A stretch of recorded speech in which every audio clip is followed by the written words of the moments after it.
আজকে আমরা এই ভিডিওতে আলোচনা করব উচ্চ মাধ্যমিক 2025-এর জন্য ইতিহাসের অত্যন্ত গুরুত্বপূর্ণ কয়েকটি প্রশ্ন নিয়ে। কাজেই তোমরা ভিডিওটি না টেনে প্রথম থেকে শেষ পর্যন্ত ধৈর্য সহকারে দেখো। তো দেখো, তোমাদের প্রথম অধ্যায় থেকে যে গুরুত্বপূর্ণ প্রশ্নগুলো অবশ্যই পড়ে যেতে হবে।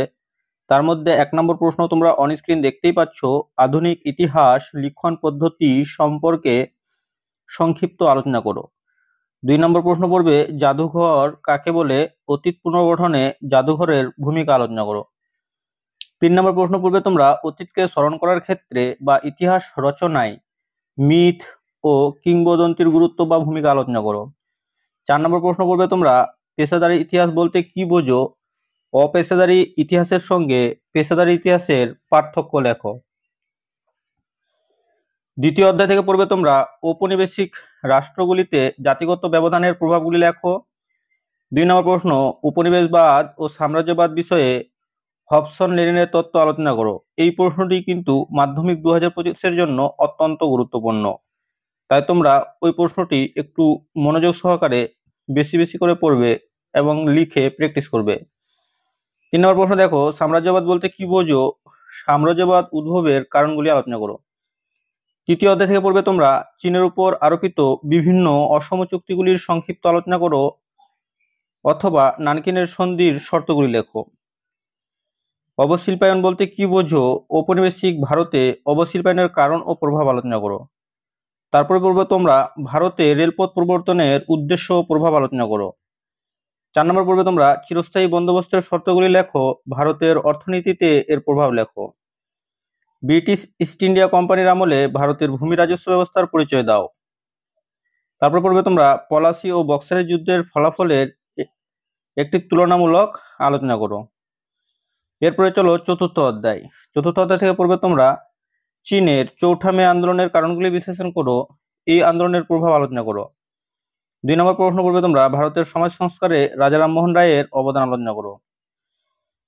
3 নম্বর পড়বে, মুসলিম সমাজের নবজাগরণে শের সৈয়দ আহমেদের অবদান মূল্যায়ন করো অথবা আলিগড় আন্দোলনের একটি সংক্ষিপ্ত বিবরণ দাও। ব্রিটিশ শাসনকালে আদিবাসী ও দলিত সম্প্রদায়ের বিবরণ দাও। পঞ্চম অধ্যায় থেকে পড়বে, 1919 সালের মন্টেগু চেমসফোর্ড সংস্কারের বৈশিষ্ট্যগুলি লেখো, এই আইনের ত্রুটিগুলি আলোচনা করো।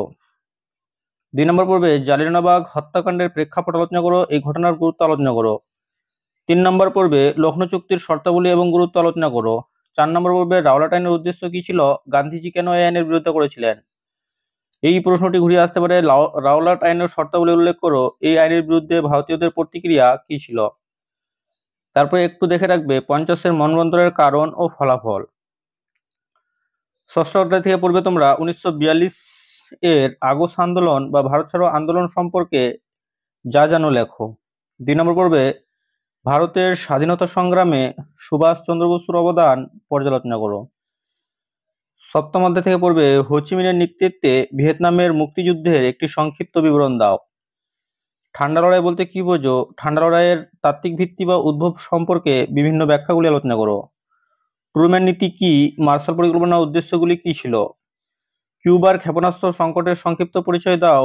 কোরিয়া সংকট কি, কোরিয়া সংকটের ফলাফল গুরুত্ব আলোচনা করো। এরপরে পড়বে, জোট নিরপেক্ষ নীতি কি ছিল, জোট নিরপেক্ষ আন্দোলনের উদ্দেশ্য আলোচনা করো।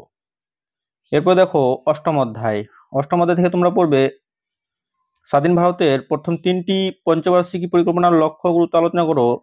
আর স্বাধীন বাংলাদেশের উত্থানে শেখ মুজিবুর রহমানের ভূমিকা আলোচনা করো। তো প্রিয় শিক্ষার্থী বন্ধুরা, তোমরা আরো একটি প্রশ্ন দেখে রাখতে পারো এখান থেকে, উপনিবেশিকরণ বলতে কি বোঝায়, এর সামাজিক, রাজনৈতিক ও অর্থনৈতিক তাৎপর্য ব্যাখ্যা করো। তো প্রিয় শিক্ষার্থী বন্ধুরা, ভিডিওটি তোমাদের যদি ভালো লাগে অবশ্যই ভিডিওটিতে একটি লাইক করবে, কমেন্ট করবে এবং বন্ধুদের মধ্যে শেয়ার করতে একবারই ভুলবে না। ভিডিওটি শেষ পর্যন্ত দেখার জন্য তোমাদের অসংখ্য অসংখ্য ধন্যবাদ।